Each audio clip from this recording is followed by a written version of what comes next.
সামিউল ভাই, আপনার পরিচয়টা ছোটভাবে দিয়ে আপনার সেশনটা শুরু করতে পারেন ইনশাল্লাহ। হ্যাঁ, আমি সামিউল ইসলাম জাহাঙ্গীরনগর ইউনিভার্সিটি থেকে পড়ালেখা করছি। তো যদি বলি যে আমার আইসিডিসি ক্যারিয়ার, আমি 4টা অনসাইট করছি। 4টা অনসাইটের পাশাপাশি রিজিওনাল করছি 5টা। তো একটা ফার্স্ট ইয়ারে ছিলাম, তখন পারি নাই। আর যদি অনসাইটের কথা বলি, তো অনসাইটে আমি এশিয়া ওয়েস্ট করছি 2বার। আর এশিয়া ওয়েস্ট 2বার করার মধ্যে আমি তোমাদের যদি বলতে চাই, একটা তো অল্পের জন্য, আর একটা করতে পারলে হয়তো আরো বেটার কিছু হইতো। আরেকটাও ভালো করছি। আর আইসিডিসির পাশাপাশি প্রায় অনসাইট কন্টেস্ট করছি 15টার উপরে, 15টা কম হবে না, আমি এক্সাক্ট কাউন্ট করি নাই কখনো। বাট ওটা 15টার নিচে কখনোই হবে না, 15 বই হবে। এর মধ্যে 5-6টায় আমি হয়তো টপ 10 ঢুকতে পারছি। আর গুলায় টপ 10 নাই, বাট হ্যাঁ, জুনিয়র অবস্থায় টপ 10 আমি আশাও করি নাই। এই তো আমার পরিচয় চাই। তো আজকে আমি তোমাদের দেখাবো যে আমার আইসিডিসি জার্নিটা কেমন ছিল। মানে যদি শর্ট টাইমে তোমরা জানতে চাও যে আইসিডিসি প্রিলিতে কিভাবে ভালো করতে হয়, প্রিলিতে ভালো করে রিজনালে কিভাবে যাইতে হয়, তো আমি ওইটা দেখাচ্ছি। এখানে আমরা আসলে কি আলোচনা করবো যে আইসিডিসি ঢাকা রিজিওনালের প্রিলিমিনারি কন্টেস্ট নিয়ে। তো যদি আমরা 2টা ফেজ ধরতে পারি, একটা আইসিডিসি পোস্ট করোনা, কি করোনার আগে কন্টেস্টের সেট গুলো একরকম হইতো, বেশ অ্যালগোরিদমিক হইতো। বাট করোনার পরে আমি দেখতে পাই যে সেট গুলা আলাদা হয়ে যেত। এবং করোনার পরে যখন আমরা প্র্যাকটিস শুরু করি, তখন আমরা দেখি যে না, সেট গুলা এখন অ্যালগোরিদম বেস নেই। যেমন আইসিডি, আচ্ছা, প্রিলিমিনারি কি, আমরা আগে সেটা আসি। আইসিডিসি তে কয়েকটা স্টেজে কন্টেস্ট হয়। ফার্স্ট, তুমি রেজিস্ট্রেশন করলা, এরপর একটা প্রিলি কন্টেস্ট হবে, যেটা থেকে তুমি সিলেক্ট হও, তাহলে তুমি রিজিওনাল করতে পারো। রিজিওনাল থেকে সরাসরি তুমি ওয়ার্ল্ড ফাইনালে সিলেক্ট হতে পারো। আবার এমন হতে পারে যে তুমি এশিয়া কন্টিনেন্টালে সিলেক্ট হতে পারো। বাংলাদেশ থেকে সরাসরি একটা টিমই ওয়ার্ল্ড ফাইনালে যায় এজ ইউজুয়াল, এর বেশি যায় না।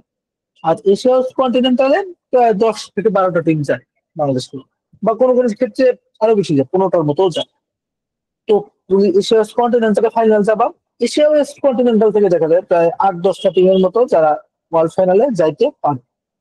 আর এই কন্টেন্ট গুলো প্রত্যেকটা সেম 5 আওয়ারে হয়।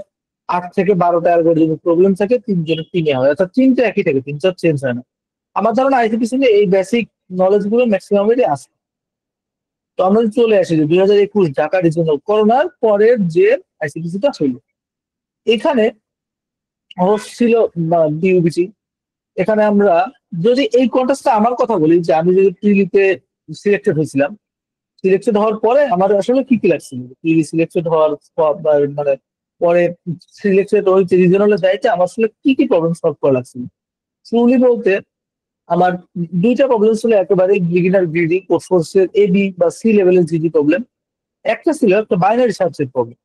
এখন প্রবলেম গুলো নাই, কারণ কোড মার্শাল তো গায়েব হয়ে গেছে, আমি প্রবলেম গুলো খুঁজে পাইতেছি না। এবং এরপরে ফোর্থ যে প্রবলেমটা আমরা সলভ করছিলাম, ওইটা ছিল একটা ট্রির উপর হ্যাশিং করতে হবে, ট্রি প্লাস হ্যাশিং। থার্ড যে প্রবলেম, ফিফথ যে প্রবলেমটা ছিল, ওটা ছিল ডায়াক্সটা বা ডায়াক্সের উপর জিটি করতে হবে, অর্থাৎ মাল্টি কম্পোনেন্ট। এটা মনে রাখবো, ফোর্থ আর ফিফথ মাল্টি কম্পোনেন্ট। বা ফার্স্ট 2টা ছিল নর্মাল প্রবলেম, মানে ফার্স্ট 3টা সেখানে ছিল যে নর্মাল একেবারে ইয়ে প্রবলেম, জিটি প্রবলেম। তো এখানে কি হয়, দেখা যায় যারা মোটামুটি 4টা সলভ করতে পারছে, তারা যাইতে পারছে। 4 থেকে 6টা এভারেজ সলভ করে গেছে, আর যারা একটু বেশি সলভ করছে তারা তো যায়। আচ্ছা, এরপরে যদি আসি আমি আইসিপিসি 22-এ আমাদের ট্রি নিয়ে বেশ ছিল। বাট 22-এ আমরা একটা প্রবলেম ছিল আমার মনে পড়ে, যে সেখানে আমরা নর্মাল প্রবলেম করলাম সবগুলো গ্রিডি। গ্রিডির পরে একটা ছিল বাইনারি সার্চের প্রবলেম, যেটা ম্যাথ জিওমেট্রিক্যাল বাইনারি সার্চ, মানে not just proper binary search, geometry তার সাথে বাইনারি সার্চ। আরেকটা ছিল, সেটাও কি বলে, ইমপ্লিমেন্টেশন, একটু হার্ড ইমপ্লিমেন্টেশন, কনসেপ্ট।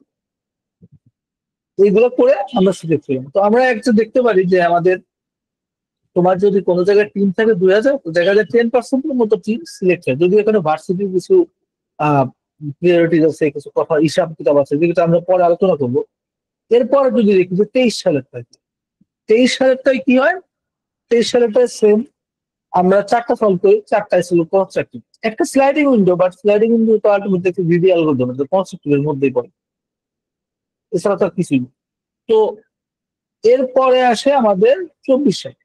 24 সালে আমরা দেখতে পারি যে এখানে কনস্ট্রাক্ট কিন্তু আমরা 5টা সলভ করতে পারি, এবং একটা সলভ করি অ্যালগোরিদমিক, যেটা বাইপার্টাইট ম্যাচিং ইউজ করা হয়, বিপিএম ইউজ করা হয়। বাট কনস্ট্রাক্টিভ যেগুলো সলভ করি সেগুলো এতটা ইজি ছিল না, এটা হার্ড কনস্ট্রাক্টিভ ছিল দুইটা। কনস্ট্রাক্টিভ হার্ড ভার্সন আছে কিন্তু অ্যালগোরিদম কম লাগছে।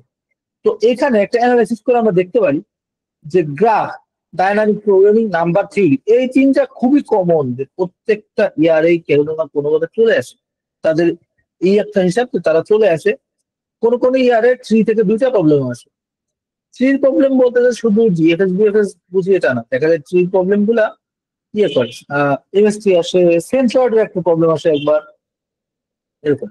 আচ্ছা, এরপরে আমি তোমাদের এখন প্রবলেম নিয়ে অ্যানালাইসিস করছি কিভাবে কি হয়। এই প্রবলেম অ্যানালাইসিসটা কি, বাপস প্রবলেম সেট করে তো আইসিপিসি, তো বাপসের একটা মানে অভ্যাস আছে, এটা মাল্টি কম্পোনেন্ট প্রবলেম দিচ্ছে।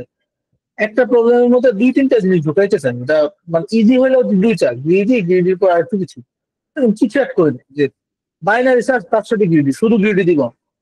আচ্ছা, বাইনারি সার্চ এর সাথে জিওমেট্রি বা ট্রি, তার সাথে হ্যাশিং, বেসিক। বাট এই যে মাল্টি কম্পোনেন্ট, এটা বাপসের একটু অভ্যাস বলা যায়। তো এই মাল্টি কম্পোনেন্ট প্রবলেম গুলো সলভ আমাদের করা লাগবে। এজ ইউজুয়াল কোড ফোর্সে আমরা এই টাইপের সলভ করি না, কোড ফোর্সের গুলো সিঙ্গেল কম্পোনেন্ট প্রবলেম খুবই বেশি হয়, মাল্টি কম্পোনেন্ট প্রবলেম কোড ফোর্সে কম হয়।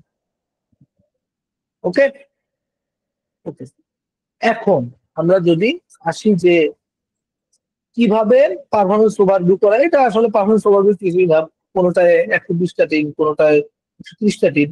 তো আমি বলতে পারি যে ভার্সিটি ওয়াইজ যদি বড় ভার্সিটি গুলো নাও, বড় ভার্সিটি কি যেমন বুয়েট, ঢাবি, যেখানে কন্টেস্টেন্ট অনেক, সেখানে হইলে তোমার একটু মানে পারফরমেন্স ভালো করা লাগে। বাট তোমার ভার্সিটিতে যদি একটু কম থাকে স্টুডেন্ট বা কম্পিটিটর কম থাকে, সেক্ষেত্রে তুমি 3টা 4টা করলে টপ মানে টপ 100 থাকতে পারলে মোটামুটি শিওর বলতে পারো যে চাইতে পারবে। আচ্ছা, আমি এবার সেটা স্লট নিই, স্লটটা ডিস্ট্রিবিউশন কেমন। আইসিডিসিতে স্লট ডিস্ট্রিবিউশনটা হয় এই যে যে ভার্সিটি গুলো আছে তাদের পূর্ববর্তী আইইউপিসির পারফরমেন্সের উপর বেস করে, আইইউপিসি এবং আইটিপিসির পারফরমেন্সের উপর বেস করে এই পারফরমেন্সটা আগে যেরকম করছে। ধরো যে আমি আমার ভার্সিটির কথা বলে জাহাঙ্গীরনগর, তো আমার ভার্সিটি আগে যদি ভালো করে থাকে এবার স্লট বাড়বে, আর আগের বার যদি খারাপ করে থাকে তাহলে এবার স্লট একটা কমবে হিসাবে এটা। আর এছাড়া কিছু কোটা আছে, কোটাটা কেমন, যেমন টপ 10-এ যে টিমগুলো থাকে, প্রিলিমিনারি টপ 10 র্যাঙ্কিং এর যে টিমগুলো থাকে, এই টিমগুলোর কোনো স্লট হিসাব হয়নি, মানে এরা হিসাবের বাইরে, স্লট হিসাবের বাইরে। ওকে, এরপর আসেন যদি কোনো ভার্সিটি কোনো আইইউপিসি যা বাপস রিকগনাইজ করে, আইইউপিসি, এনসিপিসি, আইসিপিসি হোস্ট করে, তারা একটা স্লট বেশি পায়। তৃতীয়ত, যদি কোনো university ICBC world final host করে, যেমন ইয়া এশিয়া প্যাসিফিক একবার করছিল 2020 তো তারা স্লট বেশি পেয়েছিল। এরপরে আসে স্লট বেশি কিভাবে, এরপরে আসে একটা, এটা হলো ফিমেল স্লট। ফিমেল স্লটটা কি, বা এটা হলো 2টা বা একটা টিমকে অল ফিমেল, যে টিমের 3টা মেম্বারই ফিমেল, এরকম টিমকে তারা সুযোগ দেয়। কি সুযোগ দেয়, তারা কি সুযোগ দেয় যে হ্যাঁ এই টাইপের টিম যদি ভালো থাকে, যারা ওই স্লট গুলোর মধ্যে পড়ে নাই, ওই কোটা গুলোর মধ্যে পড়ে নাই, কিন্তু তারা আছে এর মধ্যে ফার্স্ট যে থাকে, তাদের তারা পিক করে। এরপর একটা আসে, সেটা হলো যে ইউনিভার্সিটি থেকে সবচেয়ে বেশি কন্টেস্টেন্ট মানে সবচেয়ে বেশি টিম রেজিস্টার করে, সেই ইউনিভার্সিটি থেকেও একটা বেশি নেওয়া হয়। বাট এইগুলা পুরোটাই ডিপেন্ড করে ওই বছর বাস কি ডিসিশন নেবে তার উপর, এবং কোন ভার্সিটিতে হচ্ছে তার উপর। যেমন আমাদের মানে গ্রিন ইউনিভার্সিটিতে যে আইসিডিসিটা হলো, ওইবারে স্লটের কোনো কিছু নেয় নাই, কারণ ওদের জায়গা ছিল না এত মানে স্পেস দেওয়ার মতো। আবার বিইউবিটিতে হইলে ওরা অনেক নেই, বিইউবিটি, জিআই মানে ড্যাফোডিল, এরা অনেক নেই। গ্রিনেরটা আমরা দেখছিলাম যে টপ 10-এ থাকার পরও আমরা একটা স্লট মানে কেউই পাই না, টপ 10-এর স্লটটা বাদ দেওয়া হয়েছে, অল গার্লস স্লটটা ছিল কিনা আমি জানি না, এরকম। আচ্ছা, এখন এই ব্রেক থ্রু আমরা আইসিবিসি সম্পর্কে জানলাম যে কিভাবে স্লট হয়, অপরচুনিটি কি, প্রবলেম সলভিং, এই সেই ভংচং, আমি অনেক কিছু লাগছি, বাট আলটিমেটলি এটা আমাদের না জানলেও চলবে। এখন আমি বলি যে আইসিবিসি প্রবলেম স্টেটমেন্ট কেমন। আইসিবিসি প্রবলেম স্টেটমেন্ট দেখা যায় যে একটা গিভ হয়ে থাকে বা একটু কঠিন প্রবলেম থাকে যেটা সবাই চিন্তা করলে পারবে। বাট এই বাফস ও যে করছে কি এর এসার করে ওটা উঠাই দিচ্ছে। এখন কি হয় যে একটাই একটু হার্ড লেভেলে থাকে, আগে দেখা যেত একটা প্রবলেম থাকে hello world printing, hello world, hi world, এগুলো এখন ওইটা নাই। আগে দেখা যেত 2003 রেজিস্ট্রেশন করলে ওই প্রবলেমটা 2003 পারত, বাট এখন 2003 রেজিস্ট্রেশন করলে ওই প্রবলেমটা পারে 1003, মানে একটু কমে গেছে। যারা পিওর রেগুলার একটু পারে। এরপরের প্রবলেমটা আমরা যদি দেখতে চাই, আমরা অ্যানালাইসিস করি তোমার গত বার্ষিক তো সেখানে কয়জন পারে আমরা এটা দেখতে দেখি। আমরা যদি বাক্সের এটা দেখি যে আইসিটিসি এটা দেখি যে একটা প্রবলেম পাচ্ছে 600, একটা 342, একটা 259, একটা 1196। তো এই চারটা যারা পারছে তাদের মধ্যে থেকেও কয়েকজন চান্স পাইছে প্রিলিতে, কারণ প্রায় 100-র উপরে সিরিয়াল, প্রায় 200 টিমের মতো ওখানে গেছে, তো এই চারটা পারার পরেও চান্স পাইছে। বাট মজার কাহিনী হলো C number problem, D number problem, E number problem, F number problem, এই চারটা প্রবলেম কনস্ট্রাকটিভ, মানে কোনো অ্যালগোরিদম লাগে না, পিওর বিডি। আমি তোমাদের কোড গুলা দেখাই। ধরো দুই নাম্বার প্রবলেম, দেখো পুরোটাই কনস্ট্রাকটিভ, যা বিগ মড ইউজ করা হয়েছে, এটা কিন্তু আসলে কোনো অ্যালগোরিদমের মধ্যেই পড়ে না, আর কিছু না। আবার একটা প্রবলেম দেখো, এটা এটাও কনস্ট্রাকটিভ, দেখো পিওর কনস্ট্রাকটিভ, যদি একটা জিসিডি, মানে কিছু বেসিক থিওরি থাকলে তোমরা পারবা। আরেকটা দেখো যে ই নাম্বারও কনস্ট্রাকটিভ, আই বিলিভ। হ্যাঁ, এই যে কনস্ট্রাকটিভ, জাস্ট ইফ এলস আর কিছু না। দেখো এই ইফেলস কিন্তু সবাই পারে, বাট কন্টেস্ট সলভ কারা করতে পারে, যারা কনস্ট্রাকটিভে ভালো আছে। এ নাম্বার দেখো মাত্র 31টা সলভ হয়েছে, টিম ছিল 2000-এর উপরে, সলভ হয়েছে 31টা, এটা কনস্ট্রাকটিভ। দেখো এটার কোড কতটুকু, এটার কোড জাস্ট এই যে এই সলভের ভিতর কোনো আর কিছুই নেই, এই যে 10 5 4 5। তো আমি বলতেছি যে মেইনলি কনস্ট্রাকটিভ প্রবলেম গুলো পাওয়ারফুল। তুমি যদি কনস্ট্রাকটিভ পারো, যে কনস্ট্রাকটিভ প্রবলেম মিস করবা না, তাইলে একরকম মোটামুটি শিওর যে তুমি আইসিডিসি যাইতেছো রিজনাল। একটা প্রবলেম ছিল ডি, যেটা কনস্ট্রাকটিভ না, এটা ডিপিএম দিয়ে করা এবং বেশ হার্ড ছিল। ডিপিএম বলতে বাইপার্টাইজ ম্যাচিং, এই যে বেশ হার্ড ভাবে আমাদের করা লাগছে, এটা আমরা বাদ দিই।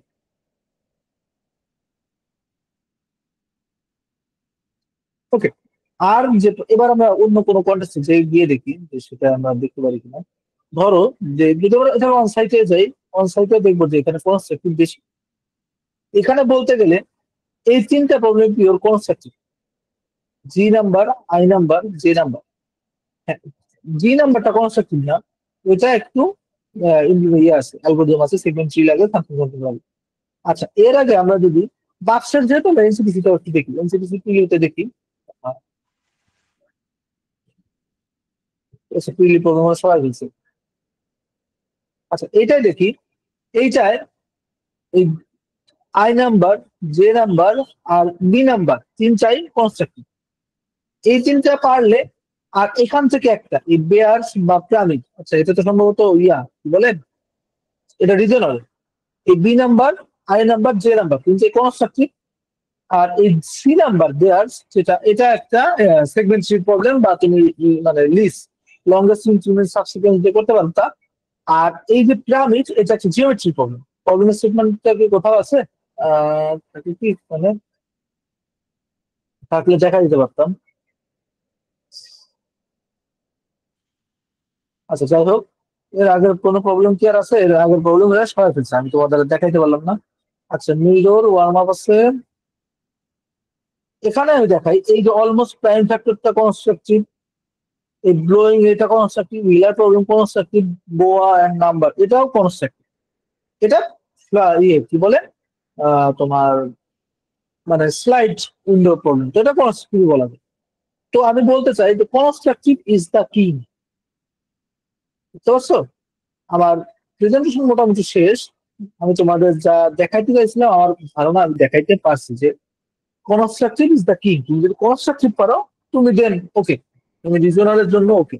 আর তুমি যদি ভালো কনস্ট্রাকটিভ পারো, সাথে ছোট অ্যালগো যেমন বিএফএস, নর্মাল ডিএফএস, এগুলো কিন্তু হেভি অ্যালগোরিদম না, এগুলা কি ডিএফএস কি একটা ফর লুপ টাইপেরই। এগুলা তুমি যদি পারো তাহলে মোটামুটি তোমার রিজনাল কোনো প্যারাই নেই। মানে এগুলা পারলে ধরতে গেলে রিজনাল প্যারা নাকি, রিজনালেও ভালো করবা। তো আমার মনে হয় আমি তোমাদের বেসিক নলেজ দিতে পারছি। এরপরে আর যদি কারো কোনো জানা থাকে যে হ্যাঁ ভাই এই জিনিসটা আসলে আমি কিভাবে একটু জানতে চাচ্ছি, এবার আমাকে একটু কোশ্চেন দেয়। আসসালামু আলাইকুম ভাই। হ্যাঁ ভাই, হ্যাঁ, আচ্ছা, আমরা এখন হচ্ছে যে প্রিলির আগ পর্যন্ত এখন প্র্যাকটিস করবোটা এখন কি, অথবা কি করলে এখন উচিত আসলে এখন আমাদের প্র্যাকটিস করা? এটা আসলে ডিপেন্ড করে এখন তোমার স্টেট কি, মানে তোমার বা তোমার টিমের পজিশন কেমন, এটা কি জানা দরকার। ধরো যে যে টিমটা খুব ভালো অবস্থায় আছে তাদের একরকম, তোমার আর একজনের অন্যরকম, তাই না? আমার টিমে হচ্ছে একজন পিউপিল আর দুজন নিউবি, কিন্তু নিউবি হলেও রেটিং হচ্ছে 1150, 1180 এরকম আর কি, ম্যাক্স রেটিং। আচ্ছা, এটা সমস্যা নেই। আমার মনে হয় তোমাদের রেগুলার ভার্চুয়াল করবা, বা ভার্চুয়াল গুলো করবা কোর্স কোর্সের এডুকেশনাল প্রবলেম গুলো, এডুকেশনাল রাউন্ড আছে না এগুলো। আচ্ছা আচ্ছা, জি হ্যাঁ। আর একটা কাজ করতে পারো, তোমরা এই ভার্চুয়ালটা টিম কন্টেস্ট হিসেবে করতে পারো। আচ্ছা জি।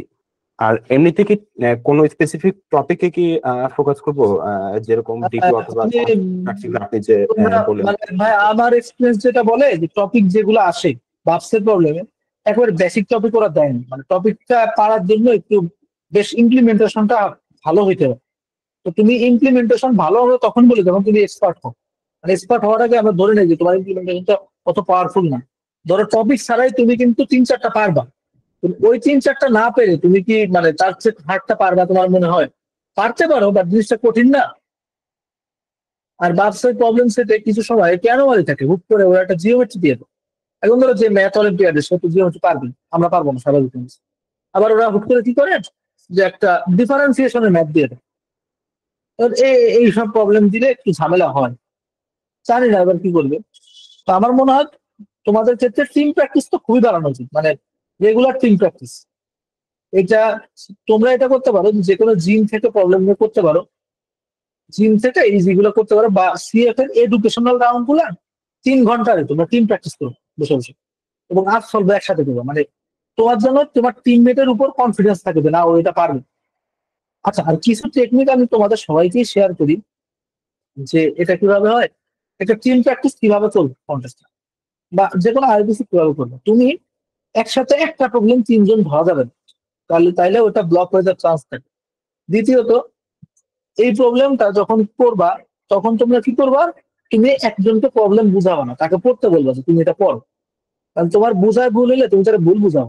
এবং প্রবলেমের সলিউশন কখনোই আগে বলবা না, সে ওটা পড়বে, তার মাথায় আইডিয়া আছে কিনা, এরপরে তুমি তোমার আইডিয়া শেয়ার করবে। এবং প্রবলেম ডাইরেক্ট আগে থেকে বলবা না ডিপি প্রবলেম এটা পড়ো, এই জিপি বা কোনো ট্যাগ উল্লেখ করবে না। ট্যাগ উল্লেখ করলে হবে কি, যে তুমি যেটা বলছো ওইটা তার মাথায় থেকে যাবে, তার যদি এটা অন্য কোনো মানে হিসেবে থাকে সে এটা বুঝতে পারবে না। আমার মনে হয় আমি তোমাদের বোঝাইতে পারছি না? আসসালামু আলাইকুম ভাইয়া। ওয়ালাইকুম আসসালাম। না, এই যে কনস্ট্রাকটিভ প্রবলেমটা আসলে কি, এটা আরেকবার একটু যদি বুঝাইতেন। কনস্ট্রাকটিভ কোনগুলাকে বলা হয়? কনস্ট্রাকটিভ বলা হয় যে ওইগুলাকে যেখানে কোনো ডাইরেক্ট অ্যালগোরিদম লাগে না, অ্যালগোরিদম ছাড়াই যেগুলো সলভ করে। জাস্ট ইমপ্লিমেন্টেশন, প্রোগ্রামিং নলেজ দিয়ে সলভ করা যায় কোনো অ্যালগরিদম ছাড়া? হ্যাঁ, ইমপ্লিমেন্টেশন প্রবলেম বলতে পারো। জি ভাইয়া, ধন্যবাদ। আসসালামু আলাইকুম ভাইয়া। ওয়ালাইকুম আসসালাম। আচ্ছা ভাইয়া, আমরা হচ্ছে একদম নিউবি, আমাদের রেটিং হচ্ছে খুব কম, 800-700 এরকমের মধ্যে। তো এখন হচ্ছে আমাদের কোন কোন টপিক গুলোকে একটু কভার করা উচিত, আর হচ্ছে কিভাবে কি প্র্যাকটিস করা উচিত, এটা যদি একটু বলতেন।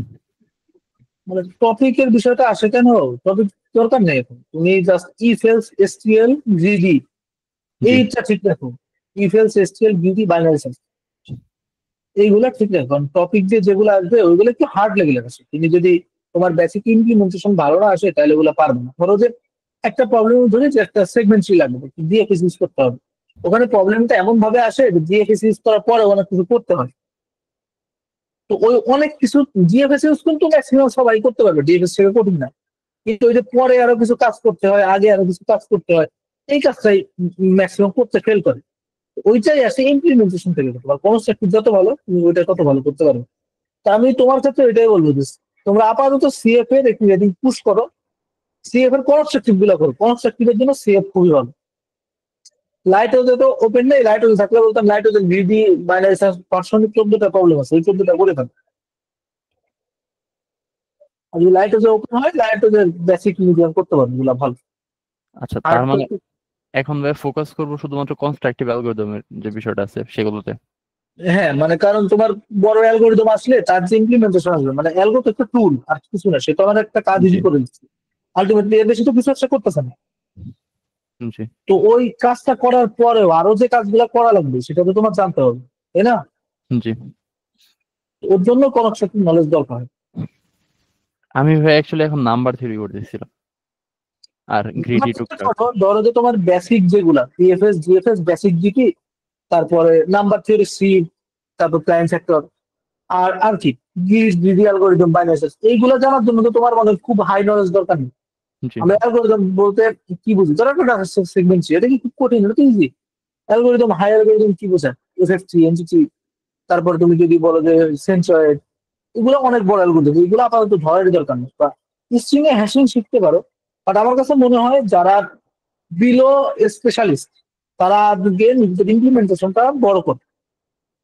আমার পয়েন্ট অফ ভিউ এটা। যারা ভিডিও স্পেশালিস্ট তারা ইমপ্লিমেন্টেশনটা অনেক পাওয়ারফুল করে। আর ভাই ওই কোড ফোর্সেস এর জিম সেটে গিয়ে কোন স্টার এগুলোকে সলভ করা শুরু করবো টিম ওয়াইজ? এটা তোমার পছন্দ মতো, যেটা বেশি সলভ করতে হবে সেটা।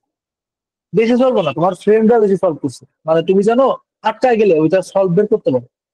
ওই ক্ষেত্রে দেখবা যে তুমি ধরো যে তোমার ভার্সিটি ফ্রেন্ড নাও, বাইরের ভার্সিটি কোনো একজন সলভ করছে, যারাকে তুমি কোড ফোর্সে নক দিতে পারো বা ফেসবুকে নক দিতে পারো, এমন কারোটা সলভ করবে। তাহলে হবে কি, তুমি একটা প্রবলেম পারলা না, এডিটোরিয়ালে বুঝতেছো না, তখন তারা নক দিতে পারবে, এটা বোঝা যায়। শুধু সলভ না, মানে সলভের সাথে আনসলভটাও কিন্তু জরুরি, জি, দুটা মিলিয়ে প্র্যাকটিস। ওকে, ধন্যবাদ ভাই। আসসালামু আলাইকুম ভাই। না ওয়ালাইকুম আসসালাম। ভাই আমাদের ইউনিভার্সিটিটা খুব ছোট, পাবলিক ইউনিভার্সিটি হলেও একেবারেই ছোট। আমরা এটুকু কনফার্ম যে আমাদের একটার বেশি স্লট দিবে না। এর আগের বারও একটাই স্লট দিয়েছিল। তো ভাই আর আমাদের ম্যাক্স রেটিং ও 1000-এর নিচে, ম্যাক্স আমি আছি 977। তো সবাই নিউবিতে, বুঝতে পারছেন তো ভাই। এই ক্ষেত্রে আমাদের কোড ফোর্সের প্র্যাকটিসের ক্ষেত্রে কনস্ট্রাকটিভ করব, এতটুকু বুঝলাম। কত রেটিং এর মধ্যে প্র্যাকটিস করলেই মোটামুটি এখন এনাফ হয়ে যাবে?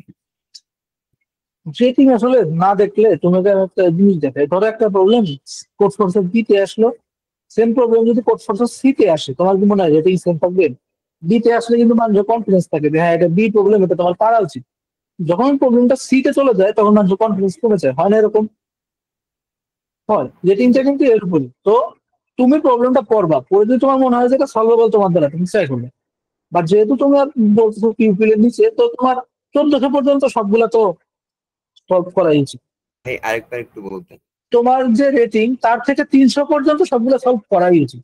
তো এই তো, থ্যাংক ইউ সো মাচ সেশনটাতে জয়েন করার জন্য। আই গেস সামনে আমরা আরো কিছু ইন্টারেক্টিভ সেশন নিয়ে আসতে পারবো আপনাদের জন্য। তাহলে আজকে আমরা এখানে শেষ করি। ভালো থাকবেন সবাই, আল্লাহ হাফেজ, আসসালামু আলাইকুম।